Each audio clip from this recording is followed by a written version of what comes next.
दोस्तों, हम वापस आए हैं विज्ञान के ज्ञान को दोबारा लाते हुए। आज हम लाए हैं आपके लिए बॉटनी के 50 most important questions and answers. पहला सवाल, पौधों में वृद्धि नापने के लिए किस चीज़ का प्रयोग किया जाता है? आंसर, ऑक्सीनोमीटर। अगला सवाल, वर्गीकरण की द्वितीय पद्धति किसने दी? जवाब, लीनियस। ऐसे रासायनिक तत्व जो पौधों की वृद्धि को बढ़ावा देते हैं क्या कहलाते हैं? जवाब, पादप हार्मोन्स। अगला सवाल, पौधों में वृद्धि नियंत्रक हार्मोन है? जवाब, जिब्रेलिक अम्ल। पांचवा सवाल, उस विधि को जिसके द्वारा किसी फसल में शीघ्र ही फल आ जाए कहते हैं? जवाब, वसंतीकरण या वर्नलाइजेशन। पादप समुदाय की संरचना का अध्ययन कहलाता है? जवाब, पादप समाज विज्ञान या फाइटोसोशियोलॉजी।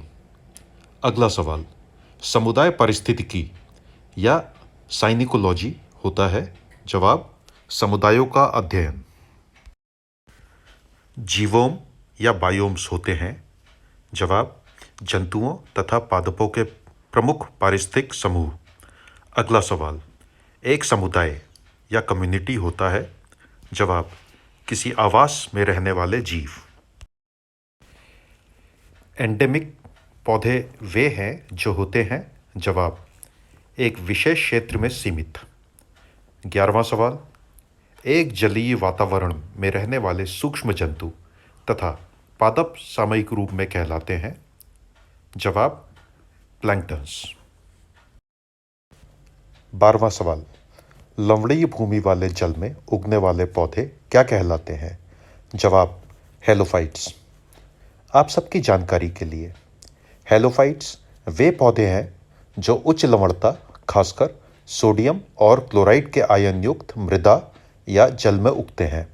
ये हैवी मेटल्स को संचय करने की क्षमता रखते हैं। आगे बढ़ते हैं 13वें सवाल पे। ऑक्सेलोफाइट्स कहाँ उगते हैं? जवाब, अम्लीय भूमि में। 14वां सवाल, पादप द्वारा अत्यधिक पसंद किया गया आवास कहलाता है? जवाब, पारिस्थितिकी निक। 15वां सवाल, थर्मोक्लाइन क्या होता है? जवाब, एक झील का वह क्षेत्र जहां तापमान में सर्वाधिक गिरावट होती है। 16वां सवाल, एक पारिस्थितिकी निक में रहती है? जवाब, प्रतियोगी वंशों की समष्टि। अगला सवाल, बालू तथा कंकड़ युक्त मृदाओं में उगने वाले पौधे होते हैं? जवाब, सेमोफाइट्स। 18वां सवाल, पौधे जो ठंडे क्षेत्रों में उगते हैं कहलाते हैं? साइकोफाइट्स। अगला सवाल, जो पौधे पत्थरों व चट्टानों से जुड़े होते हैं कहलाते हैं? जवाब, लिथोफाइट्स।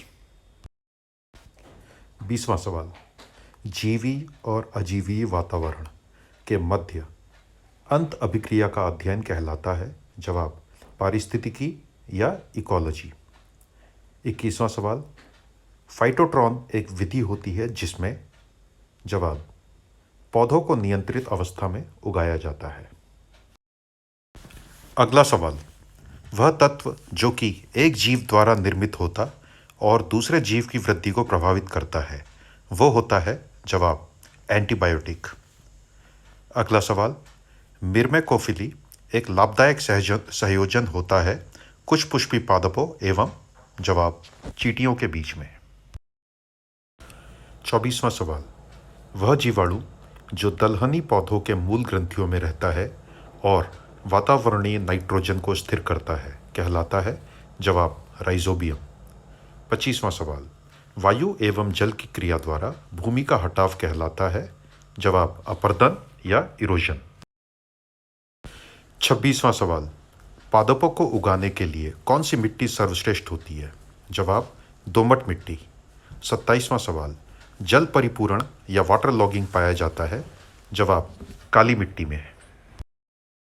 अगला सवाल, ह्यूमस पादप वृद्धि के लिए महत्वपूर्ण होता है क्योंकि? जवाब, इसमें प्रचुर मात्रा में पोषक पदार्थ होते हैं तथा यह जल धारण की क्षमता को बढ़ाते हैं। अगला सवाल, ह्यूमस एक उदाहरण है। जवाब, कार्बोनिक कोलोइड्स का। आप सबकी जानकारी के लिए, ह्यूमस कार्बन तथा नाइट्रोजन से मिलकर बना हुआ जटिल पदार्थ होता है जो पौधे के विकास और वृद्धि में सहायक होता है। ह्यूमस का निर्माण मिट्टी में सूक्ष्म जीवों द्वारा कार्बनिक पदार्थों के अपघटन से होता है।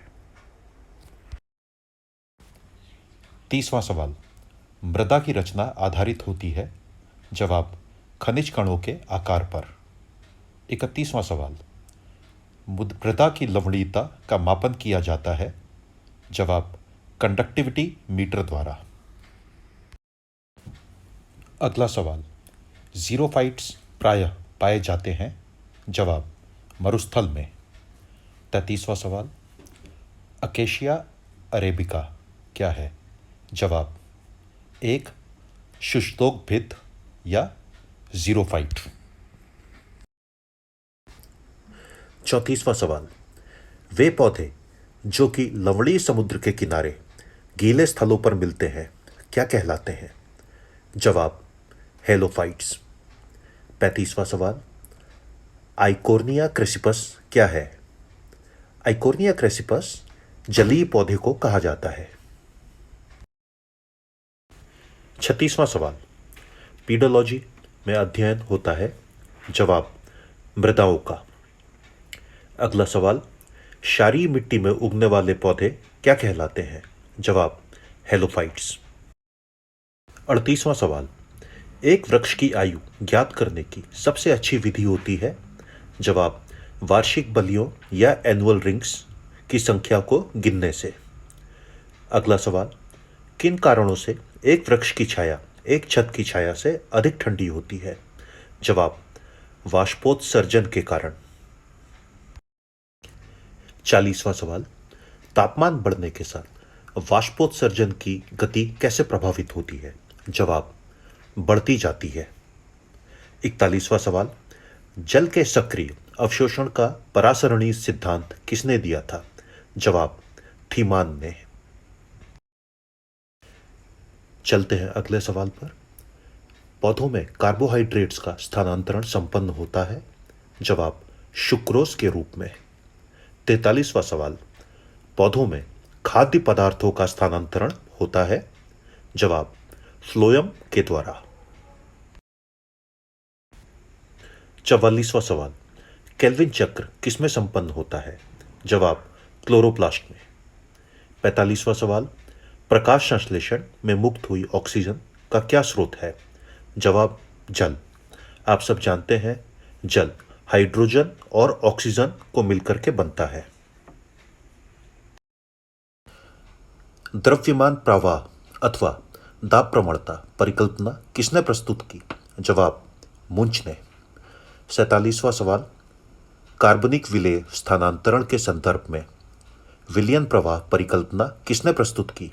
जवाब, मार्शल एवं वार्डलॉ। 48वां सवाल, सर्वाधिक वाष्पोत्सर्जन किससे होता है? जवाब, पत्तियों से। अगला सवाल, मृदा से जल मूल रोमों में प्रवेश किसके द्वारा करता है? जवाब, चूषण दाब के कारण। आज का आखिरी सवाल, पौधों में बिंदुस्राव या गटेशन किस क्रिया के द्वारा होता है? जवाब, मूलदाब या रूट प्रेशर के द्वारा। तो दोस्तों, ये थे आज के 50 सवाल। आशा करता हूँ कि आपको अपने एग्ज़ाम की तैयारी में और पढ़ाई के लिए इनसे मदद मिलेगी। अगले सवालों के साथ हम मिलेंगे अगले वीडियो में। देखने के लिए धन्यवाद। Thank you.